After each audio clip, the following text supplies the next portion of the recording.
But then how are you supposed to, what exercise are you supposed to do to build that resistance? Remember I told you the example of the boxer?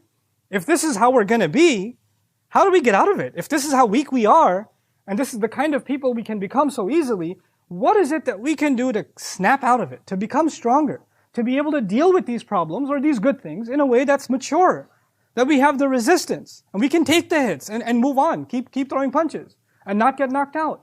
That solution to Allah is إِلَّا الْمُصَلِّينَ, except those who pray. الَّذِينَ هُمْ عَلَى صَلَاتِهِمْ دَائِمُونَ, those who in their prayers are consistent and constant. Remember I told you exercise needs to be consistent before you build resistance. This thing that we do, this prayer that we do, it's actually a way of making us stronger people.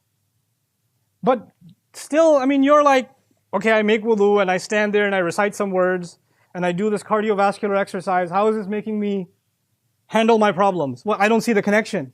How is this supposed to help that? If you recognize, and I recognize what prayer actually is. First and foremost, salah is a connection directly to Allah. But more importantly, when you're standing in prayer, you're standing directly in front of Allah.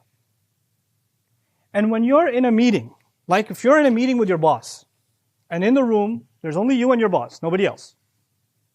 At that, and this is like one of those, like a job interview, for example, right? And you're about to get that job. Or you got a chance to meet the president of the university. Some big deal.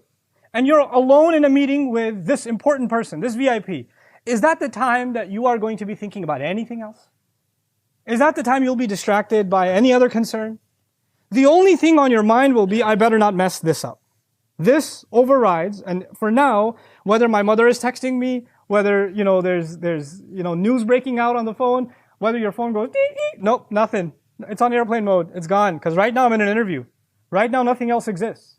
Everything became less of a priority. Everything's priority became minimized because clearly to you this is far more important. You and I are standing in front of Allah.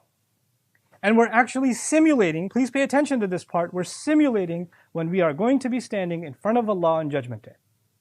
That's what we're doing. We're standing in front of Allah humbly, and we're standing and reciting only what He wants us to recite. No words of our own. None of our own choice. We're doing exactly what He wants to do, absolute submission. Every movement is submitted to His order.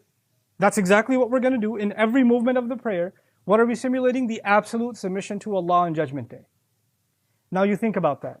When I am going through whatever problem I'm going through, you're going through whatever problem you're going through, and we're tending to be reactionary, and then Dhuhr time comes, and we say Allahu Akbar, and all of a sudden we're on Judgment Day.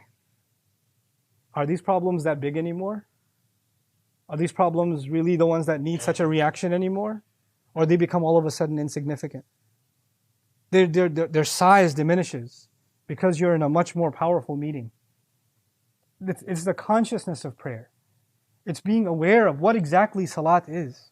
What is it that we're doing when we're standing in front of Allah? We're putting things in proper perspective. No matter what calamity we're going through in life, it can't be bigger. It can't be something that our master can't solve.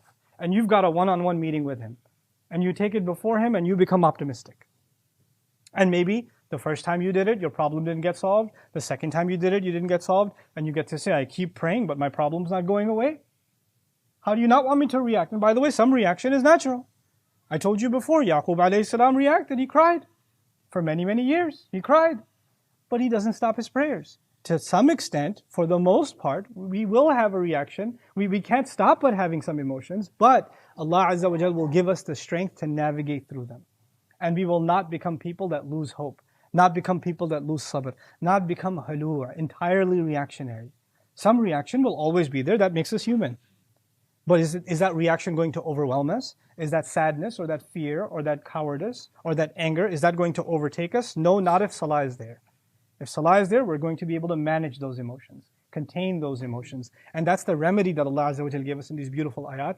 إِلَّا الْمُصَلِّينَ الَّذِينَ هُمْ فِي صَلَاتِهِمْ دَائِمُونَ.